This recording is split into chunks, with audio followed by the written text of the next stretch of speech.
खाकान नजीब साहब हमारे माशियात हमारे साथ मौजूद हैं। बहुत शुक्रिया खाकान साहब, प्रोग्राम के लिए आपने वक्त निकाला। ये जो एक्सपेक्टेशन नहीं थी कि निगरान हुकूमत आखिरी चंद एक फैसले ऐसे करेगी कि पेट्रोल प्राइसेस में इजाफा होगा, ज़ाहिर है उसका असर महंगाई की सूरत में सामने आता है और एक आम आदमी पर खाकान साहब मुतासिर होता है। तो ये क्या नागुज़ीर थे ये फैसले निगरान हुकूमत के, या इसको रोका जा सकता था? आने वाली हुकूमत के लिए इसको थोड़ा सा डिले किया जा सकता था, क्या कहेंगे? देखिए, पाकिस्तान में इस वक्त जो गैस की कीमतों में आपने रद्दोबदल देखा है, इसका जो पहला पस मंजर है उसको इस तरह समझिए कि एक ओगरा की डिटर्मिनेशन जो है वो फील्ड में है।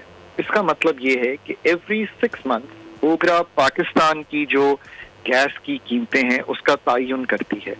इसका तयन जो 2023 दिसंबर की क्लोजिंग है 6 माह की, उस पे किया गया।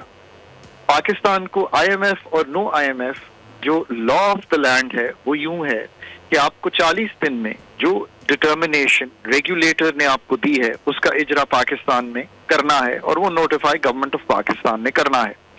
अब आप उसमें कोई सब्सिडी का आंसर हो, क्रॉस सब्सिडी का आंसर हो, उसमें कोई आंसर हो कि आप किसी जगह पर कीमतें जैसे हमारे वल्नरेबल सेगमेंट्स हैं उनको कम रखना चाहते हो वो रख सकते हैं, या बढ़ा के किसी को देना चाहते हैं। जहां से आप ये चाहते हैं कि गैस जो है वो वहां पे जो यूज हो रही है वहां पे यूज ना हो और आप रीओरिएंट करना चाहते हैं वो गैस इनटू मोर ऐसे सेक्टर्स जो एफिशिएंट हैं। जैसे हमारे घर में गैस के गीजर जो जलते हैं वो मोस्ट इनएफिशिएंट यूज है गैस का।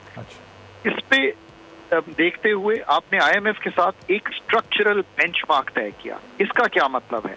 देखिए, कुछ आपके प्रोमिसेस होते हैं कि कुछ काम आप करेंगे। स्ट्रक्चरल बेंचमार्क जो है वो प्रेसिडेंस लेते हैं इन प्रोमिसेस पे, और आपने लिखा कि 15 फरवरी तक जो ओगरा की डिटर्मिनेशन है उसको पास ऑन कर दिया जाएगा to the people of Pakistan. IMF इस वक्त पाकिस्तान के लिए लाजिम व मलजूम है। करंट स्टैंड बाय अरेंजमेंट की सेकंड किस्त पे निगोशिएशन मार्च के पहले हफ्ते में शुरू होनी है। अगर मैं ये सारी चीजों को सामने रखूं तो पाकिस्तान के लिए गैस की कीमतों में रद्दोबदल जो था वो लाजिम व मलजूम। अच्छा, पर अरबाब कहानी यहाँ पे खत्म नहीं होती ना। बात यह है कि ये कहना कि हम प्राइस पास ऑन ही करते रहें is not enough. I would not be doing justice कि अगर मैं ये सामने ना रखूं कि गैस के सेक्टर में हमने ही 2100 अरब का सर्कुलर डेट और 700 अरब का लेट पेमेंट सरचार्ज खड़ा किया हुआ है। गैस के सेक्टर की एफिशिएंसीज जो सुई कंपनीज हैं उनकी बहुत इम्प्रूवमेंट मांगती है। प्राइवेटाइजेशन की तरफ हम नहीं बढ़ सके, हम इस तरफ भी नहीं बढ़ सके कि हम 4200 MMCFD गैस आज से 5 साल पहले पाकिस्तान में प्रोड्यूस करते थे, आज वो फिगर 2900 MMCFD पर आ गया है। तो क्या गैस के सेक्टर को रीवैम्प करना हमारे पास लाजिम व मलजूम नहीं हो गया? अरबाब ऑब्वियसली हो गया है। सो प्राइसिंग चेंजेस को जहां हम सपोर्ट करते हैं गिवन द रेगुलेटर्स डिटर्मिनेशन, वहां अगर आप ये बाकी काम ना करें, हमारे जो लॉसेस हैं जिनको आप कहते हैं जो मच अबव द रेगुलेटर हैं उनको ठीक करना तो हुकूमत वक्त का, क्योंकि हुकूमत ओनर है ऑपरेशंस की भी। क्या OGDCL, क्या PSO, क्या सुई कंपनीज सारी हुकूमत की तहवील में है। और अरबाब कहीं पे ये भी आर्ग्यूमेंट दिया जाता है कि देखें कुछ कंपनीज तो प्रॉफिट में है।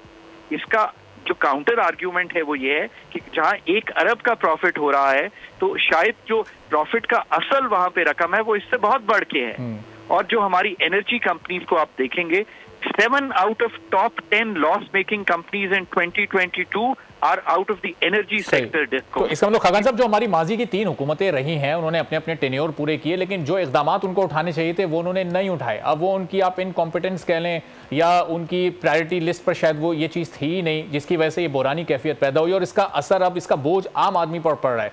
तो वो जो इनकॉम्पिटेंस करने वाले थे उन्हें तो नहीं फिक्स किया जा रहा, उनसे तो नहीं पूछा जा रहा, उनमें से तो किसी को इसका कोई सज़ा नहीं दी जा रही या उसको नहीं इसका कसूरवार ठहराया जा रहा, बल्कि एक आम आदमी पर पूरा का पूरा बोझ शिफ्ट किया जा रहा है।